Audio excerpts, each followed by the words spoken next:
First primary treatment ಏನು ಗ್ಲೋಕೋಮಾಗೆ ಅಂತಂದ್ರೆ glaucoma ಅನ್ನೋ ಕಾಯಿಲೆಯಲ್ಲಿ ಏನಾಗುತ್ತೆ ಅಂತಂದ್ರೆ ಸುತ್ತಲಿನ ದೃಷ್ಟಿ ಅಫೆಕ್ಟ್ ಆಗುತ್ತೆ. ಈಗ ಕಣ್ಣಿನ ಪೊರೆಗೆ ಏನ್ ಮಾಡಬೇಕು ಅಂದ್ರೆ ಅದಕ್ಕೆ for cataract there is no medical management. ಆ ಗ್ಲೋಕೋಮಾ ಅನ್ನೋ ಕಾಯಿಲೆಯಲ್ಲಿ 3 ಸ್ಟೇಜಸ್ ಇರುತ್ತೆ, ಮೈಲ್ಡ್, ಮಾಡರೇಟ್, ಸಿವಿಯರ್ ಅಂತ.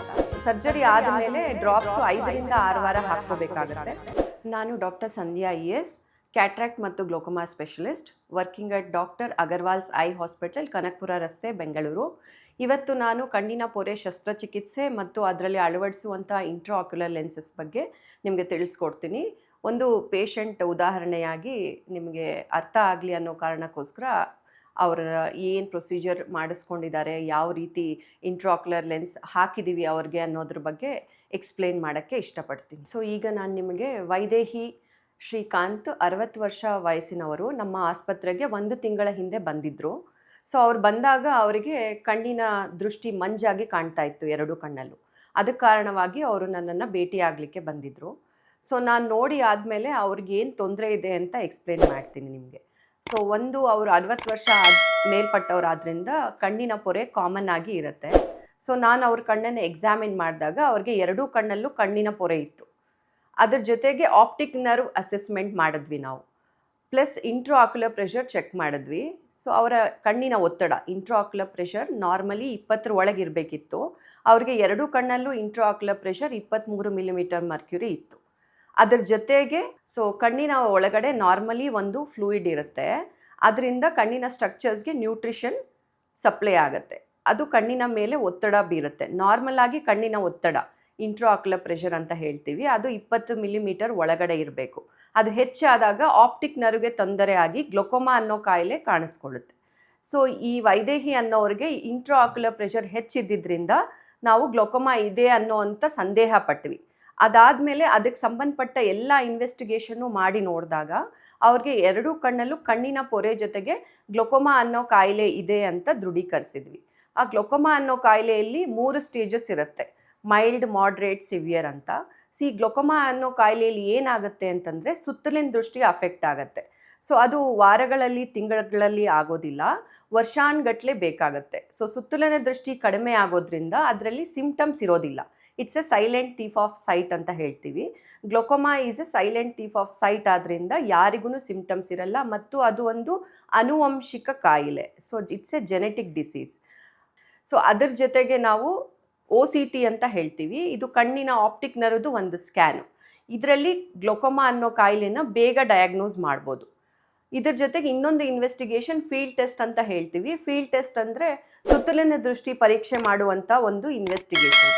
ಸೊ ಅದನ್ನು ಪೇಷಂಟು ಅದರ ಒಂದು ಮೆಷಿನ್ ಮುಂದೆ ಕೂತ್ಕೊಂಡು ಮೇಲೆ, ಕೆಳಗಡೆ, ಎಡಗಡೆ, ಬಲಗಡೆ ಕೆಲವು ಲೈಟ್ಸ್ ತೋರಿಸ್ತಾ ಇರುತ್ತೆ ಅದು. ಸೊ ಲೈಟ್ ಕಂಡಾಗ ಪೇಷಂಟು ಒಂದು ಬಟನ್ ಪ್ರೆಸ್ ಮಾಡಬೇಕಾಗತ್ತೆ. It's A computerised visual field analysis. Okay, so ಈ ಟೆಸ್ಟು ಮಾಡಿದ್ವಿ. ಈ ಎಲ್ಲ ಟೆಸ್ಟಲ್ಲೂ ಅವರಿಗೆ ಗ್ಲೋಕೋಮಾ ಇದೆ ಅಂತ ಡಯಾಗ್ನೋಸ್ ಆದ್ದರಿಂದ ಫಸ್ಟ್ ಪ್ರೈಮರಿ ಟ್ರೀಟ್ಮೆಂಟ್ ಏನು ಗ್ಲೋಕೋಮಾಗೆ ಅಂತಂದರೆ ನಾವು ಡ್ರಾಪ್ ಸ್ಟಾರ್ಟ್ ಮಾಡ್ತೀವಿ ಕಣ್ಣಿನ ಒತ್ತಡ ಕಡಿಮೆ ಮಾಡಲಿಕ್ಕೆ. ಸೊ 2 ಕಣ್ಣಿಗೂ ಅವರು ಕಣ್ಣಿನ ಒತ್ತಡ ಕಡಿಮೆ ಮಾಡುವಂಥ ಔಷಧಿ ಸ್ಟಾರ್ಟ್ ಮಾಡಿದ್ವಿ. ಆದರೆ ಅವ್ರು ಬಂದಿದ್ದು ದೃಷ್ಟಿ ಕಡಿಮೆ ಆಗಿದೆ ಅಂತ. ಸೊ ದೃಷ್ಟಿ ಕಡಿಮೆ ಆಗಿರೋದು ಕಣ್ಣಿನ ಪೊರೆ ತೊಂದರೆಯಿಂದ. ಈಗ ಕಣ್ಣಿನ ಪೊರೆಗೆ ಏನು ಮಾಡಬೇಕು ಅಂದರೆ ಅದಕ್ಕೆ for cataract there is no medical management. So ಕಣ್ಣಿನ ಪೊರೆಗೆ ಯಾವಾಗ್ಲೂ ಶಸ್ತ್ರಚಿಕಿತ್ಸೆನೇ ಮಾಡಬೇಕಾಗತ್ತೆ. ಮತ್ತು ಕಣ್ಣಿನ ಪೊರೆ ಬಂದಾಗ ಅವ್ರಿಗೆ ದೃಷ್ಟಿ ಮಂಜು ಕಾಣುತ್ತೆ, ಮತ್ತು ನೈಟ್ ವಿಷನ್ ಪ್ರಾಬ್ಲಮ್ಸ್ ಬರ್ಬೋದು, ಡ್ರೈವಿಂಗ್ ಡಿಫಿಕಲ್ಟಿ ಆಗ್ಬೋದು, ಗ್ಲೇರ್ ಅಂತ ಹೇಳ್ತೀವಿ. ಇದೆಲ್ಲ ಕಣ್ಣಿನ ಪೊರೆಯ ಸಿಂಪ್ಟಮ್ಸು. ಸೊ ಇವ್ರಿಗೀಗ 2 ಕಣ್ಣಲ್ಲೂ ಕಣ್ಣಿನ ಪೊರೆ ಇರೋದ್ರಿಂದ ಅವರು ಕಣ್ಣಿನ ಪೊರೆ ಶಸ್ತ್ರಚಿಕಿತ್ಸೆ ಮಾಡ್ಕೋಬೇಕಾಗತ್ತೆ. ವೈದೇಹಿ ಅವರಿಗೆ 2 ಕಣ್ಣಲ್ಲೂ ಗ್ಲೋಕೋಮಾ ಇದೆ ಅಂತ ಡಯಾಗ್ನೋಸ್ ಮಾಡಿ ಕಣ್ಣಿನ ಡ್ರಾಪ್ ಸ್ಟಾರ್ಟ್ ಮಾಡಿ ಆದಮೇಲೆ 2 ಕಣ್ಣು ಕ್ಯಾಟ್ರಾಕ್ಟ್ ಸರ್ಜರಿ ಅಡ್ವೈಸ್ ಮಾಡಿದ್ವಿ. ಸೊ ಅವರು ಬಲಗಡೆ ಕಣ್ಣು ಫಸ್ಟ್ ಕ್ಯಾಟ್ರಾಕ್ಟ್ ಸರ್ಜರಿ ಮಾಡಿಸ್ಕೊಂಡು ಅದರಲ್ಲಿ ಇಂಟ್ರಾಆಕ್ಯುಲರ್ ಲೆನ್ಸ್ ಇಂಪ್ಲಾಂಟೇಷನ್ ಆದಮೇಲೆ 3 ದಿವಸ ಬಿಟ್ಟು ಎಡಗಡೆ ಕಣ್ಣು ಕಣ್ಣಿನ ಪೊರೆ ಸರ್ಜರಿ ಮಾಡಿಸ್ಕೊಂಡಿದ್ದಾರೆ. ಸೊ ಈಗ ಅವರು 2 ಕಣ್ಣು ಆಪ್ರೇಷನ್ ಆಗಿ 15 ದಿವಸ ಕಂಪ್ಲೀಟ್ ಆಗಿದೆ. ಸೊ ನಾರ್ಮಲಿ ಕ್ಯಾಟ್ರಾಕ್ಟ್ ಸರ್ಜರಿ ಆದಮೇಲೆ 2 ವಾರ ರಿಕವರಿ ಪೀರಿಯಡ್ ಇರುತ್ತೆ. ನಾರ್ಮಲಿ 24 ರಿಂದ 48 ಅವರಲ್ಲೇ ಅವರು ದೃಷ್ಟಿ ಇಂಪ್ರೂವ್ ಆಗುತ್ತೆ. ಕಂಪ್ಲೀಟ್ ರಿಕವರಿ 2 ವಾರದ ನಂತರ ಆಗಿದೆ. ಸೊ ಈಗ ಅವರು ಪೊರೆ ಸರ್ಜರಿ, ಕ್ಯಾಟ್ರಾಕ್ಟ್ ಸರ್ಜರಿಯಿಂದ ಕಂಪ್ಲೀಟ್ ರಿಕವರಿ ಆಗಿದ್ದಾರೆ. ಬಟ್ ಗ್ಲೋಕೋಮಾ ಡ್ರಾಪ್ಸ್ ಏನಿದೆ, ನಾವು ಏನು ಕೊಟ್ಟಿದ್ದೀವಿ ಅವ್ರಿಗೆ, ಅದನ್ನು ಅವರು ಲೈಫ್ ಲಾಂಗ್ ಅಳವಡಿಸ್ಬೇಕಾಗತ್ತೆ, ಯೂಸ್ ಮಾಡಬೇಕಾಗತ್ತೆ. ಮತ್ತು ಸರ್ಜರಿ ಆದಮೇಲೆ ಡ್ರಾಪ್ಸು 5ರಿಂದ 6 ವಾರ ಹಾಕ್ಕೋಬೇಕಾಗತ್ತೆ, ಮತ್ತು 2 ವಾರ ತಲೆಗೆ ಸ್ನಾನ ಮಾಡೋಷ್ಟಿರಲ್ಲ. ಅದಾದಮೇಲೆ ಅವರು ಪ್ರೊಟೆಕ್ಟಿವ್ ಗ್ಲಾಸಸ್ ಕಂಪಲ್ಸರಿ 2 ವಾರ ಯೂಸ್ ಮಾಡಬೇಕಾಗತ್ತೆ. ಸೊ ಹೀಗೆ ಅವರು ವೈದೇಹಿ ಅವರು ಈಗ ನಮ್ಮ ಆಸ್ಪತ್ರೆಗೆ ಬಂದು 2 ಕಣ್ಣು ಕ್ಯಾಟ್ರಾಕ್ಟ್ ಸರ್ಜರಿ ಮಾಡಿಸ್ಕೊಂಡು ಗ್ಲೋಕೋಮಾ ಡಯಾಗ್ನೋಸಿಸ್ ಆದಮೇಲೆ ಅದಕ್ಕೂ ನಮ್ಮ ಹತ್ತಿರ ಅವರು ಟ್ರೀಟ್ಮೆಂಟ್ ತೊಗೊಂಡಿದ್ದಾರೆ.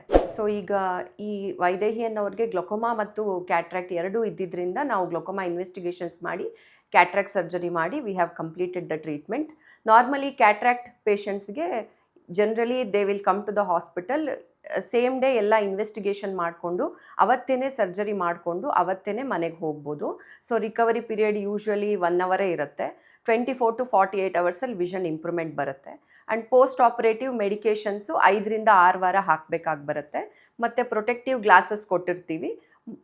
ಬೇರೆ ಏನು ಪೋಸ್ಟ್ ಆಪ್ ಇನ್ಸ್ಟ್ರಕ್ಷನ್ಸ್ ಇರುತ್ತೆ ಎಲ್ಲನೂ 2 ವಾರ ಅಷ್ಟೇ ಇರೋದ್ರಿಂದ it's become like a day care procedure and ಬೇಗ ಫಾಸ್ಟಾಗಿ ರಿಕವರಿ ಆಗ್ಬೋದು ಕ್ಯಾಟ್ರಾಕ್ಟ್ ಆಪ್ರೇಷನ್ ಆದಮೇಲೆ. ಗ್ಲೋಕೋಮಾ ಮತ್ತು ಕ್ಯಾಟ್ರಾಕ್ಟ್ ಸರ್ಜರಿ 2 ಇದ್ದಾಗ ಯಾವ ಥರ ಟ್ರೀಟ್ಮೆಂಟ್ ಕೊಡ್ತೀವಿ ಅಂತ ಈಗ ನಾನು ತಿಳಿಸ್ಕೊಟ್ಟಿದ್ದೀನಿ. ನಿಮ್ಗೇನಾದರೂ ಇದ್ರ ಬಗ್ಗೆ ಸಂದೇಹ ಇದ್ದಲ್ಲಿ ಪ್ಲೀಸ್ ಕಮೆಂಟ್ ಮಾಡಿ. Thank you. ಲೇಟೆಸ್ಟ್ ಹಾಗೂ ಇಂಟ್ರೆಸ್ಟಿಂಗ್ ಸುದ್ದಿಗಳಿಗಾಗಿ ಬಾಸ್ ಟಿವಿ ಕನ್ನಡ ಚಾನೆಲ್ನ ಸಬ್ಸ್ಕ್ರೈಬ್ ಮಾಡಿ. ಹಾಗೆಯೇ ಬೆಲ್ ಐಕಾನ್ ಪ್ರೆಸ್ ಮಾಡಿ. ಇದರ ಜೊತೆಗೆ ಫೇಸ್ಬುಕ್, ಇನ್ಸ್ಟಾಗ್ರಾಮ್, ಎಕ್ಸ್ನಲ್ಲೂ ಮಿಸ್ ಮಾಡದೆ ಫಾಲೋ ಮಾಡಿ.